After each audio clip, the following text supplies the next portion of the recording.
Traditional Sweet Recipes from Malta Volume 2, soon available at www.traditionalmaltesweets.com. Traditional Sweet Recipes, creating a small slice of Malta that feels like home.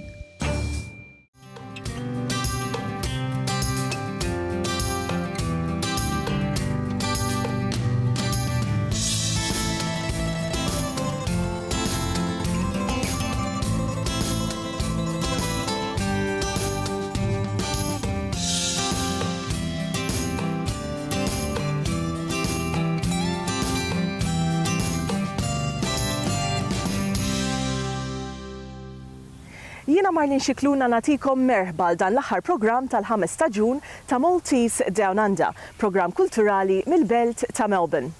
Iva smajtu sew il-programm tal-lum ser ikun l-aħħar programm ta' dan l-istaġun, staġun ta' 12 ġimgħa li matulhom wassalnielkom varjetà ta' personaġġi u stejjer. Intant l-ewwel mistiedna tagħna llum hija l-kantawtriċi Kiyomi Vella li minkejja l-età tenera ta' 26 sena diġà kellha numru ta' kisbiet. Kiyomi, you started singing and songwriting at a very young age. Now, all of us like to have a bit of a sing when we're little, yeah? Or in the shower. But songwriting at such a young age, how did that come about? I guess I always sang. With my sister, we did karaoke and stuff like that. And I sang a few things at school, probably about 13. And I really enjoyed it. I played around with it and thought I'd do some lessons and just kept going with that and developed over time. And when I was 15, 16 probably, I started to songwrite.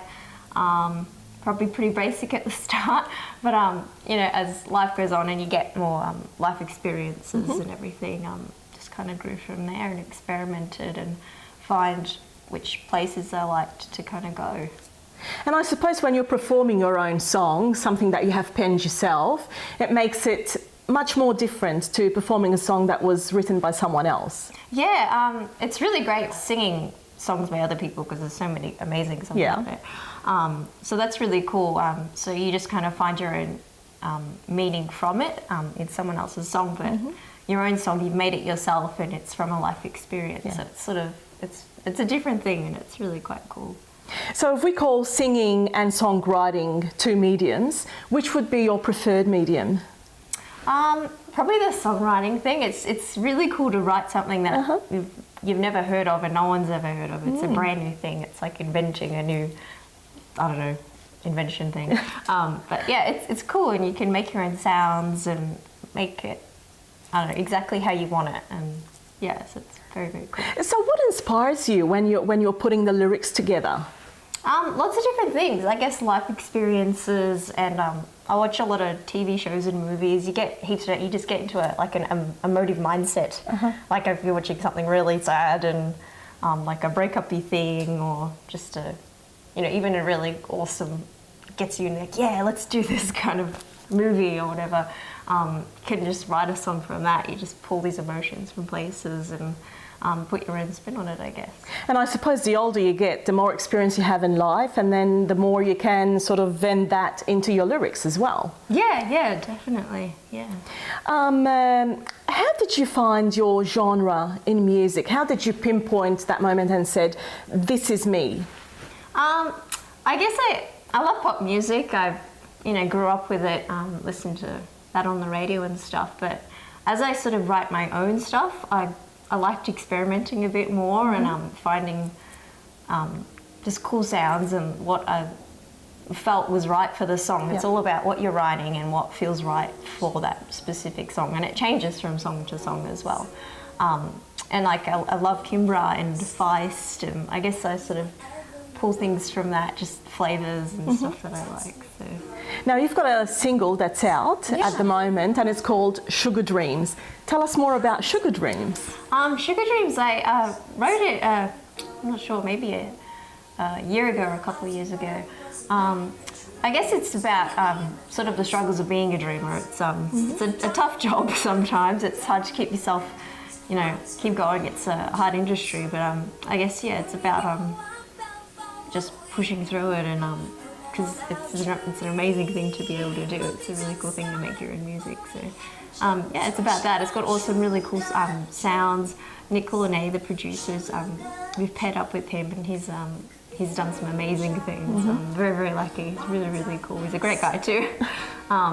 He worked with Kate Bush and In Excess and Midnight Oil. Wow. So he's really, really What an experience, huh? Yeah, What an it's very, very experience. special. Now, a lot of our viewers would be familiar with Kiyomi because Kiyomi was first introduced to Australia on The Voice Australia back in 2013. Tell us about that experience. What made you go to The Voice Australia? I guess I was sort of wanted to take my music further. You know, I was doing my best on my own. And you know, I just wanted to try and make something happen and sort of get my stuff out there. So I gave it a go, and yeah, it was a great learning experience. And How was it being a contestant? Oh, it was really cool. Very fast paced, and you learn really, really quick. And yeah, it was great. What about being mentored by the likes of Joel Madden? Yeah, he's a very cool dude.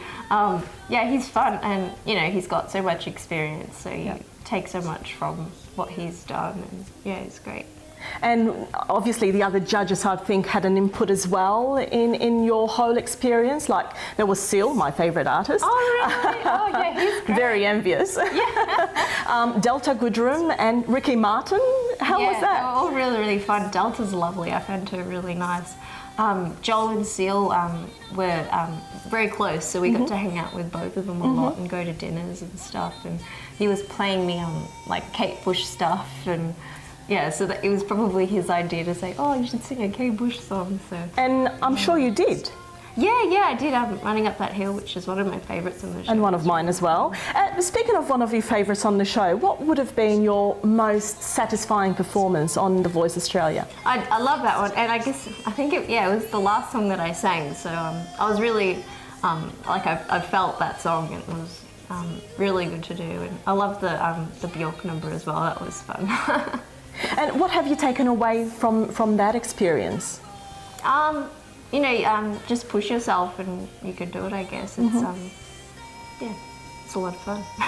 Now, what happened after The Voice? Because, you know, 1 second you were on our screens, actually, which takes me to, you came up to the second last in Joel's group, if I'm not mistaken, and the last 8 overall.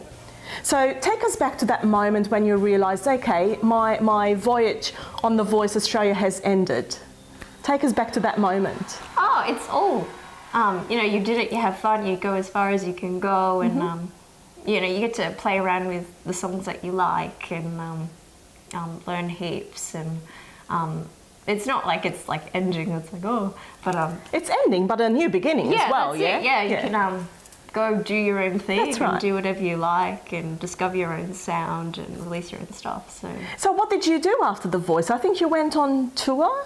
Yeah. I released a single and did a few shows in Sydney and Melbourne. The Melbourne one was really great. That was really, really cool to sing my own stuff, and yeah. You've also been, I've been following you on Facebook, obviously. Follow Kiyomi's page on Facebook. And you've been doing quite a few trips to LA. Tell us more about those trips. Yeah, it's such a huge place, and there's so much music and there's so many creative people. So yeah, I just came back recently.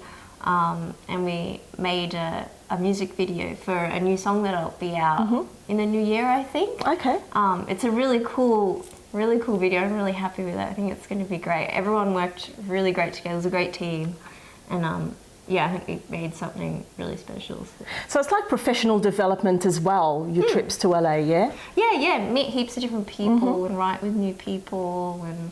Yeah, it's a very, very fun place. You have stood out on The Voice Australia, but you also stand out as an individual with a very diverse background when it comes to your ethnic background. Because a lot of people would be going, Kiyomi, why would Kiyomi be on Maltese DownUnder when the criteria is to be Maltese? Tell us more about your parents and their migration story. Yeah, well, my mum's Japanese, so I'm half Japanese, and my father's Maltese. How's that, huh? Yeah. How's that for a mix? He was born here, but my grandparents are both Maltese, and they grew up in Maliha, and yeah, they were next door neighbours, I think my auntie told me. I was like, oh wow, so it's kind of cute. Well, it's only a rock, okay? So you haven't been to Malta as yet, have you? No, I haven't. So it's yet quite there. small. Yeah, I've heard it's very little. Have you got plans to go to Malta? I definitely want Do you to. feel the need to explore your Maltese background? I think definitely.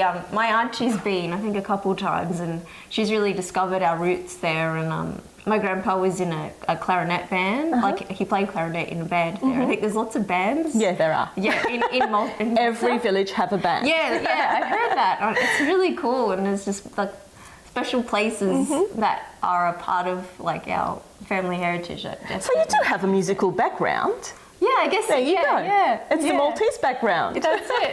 What about your Japanese background? Well, Mum's she taught Japanese and stuff, so we had a lot of that culture and stuff as well, which means sushi and Japanese things and origami and stuff. Maltese DownUnder thanks the Malta Tourism Authority, Mayfield's Business Advisors, MPD Steak Kitchen, Maltese Pastizzi Bar and Restaurant, First National Balkan Associates, Maltese Original Pastizzi Company, Smartline, and our bronze sponsors.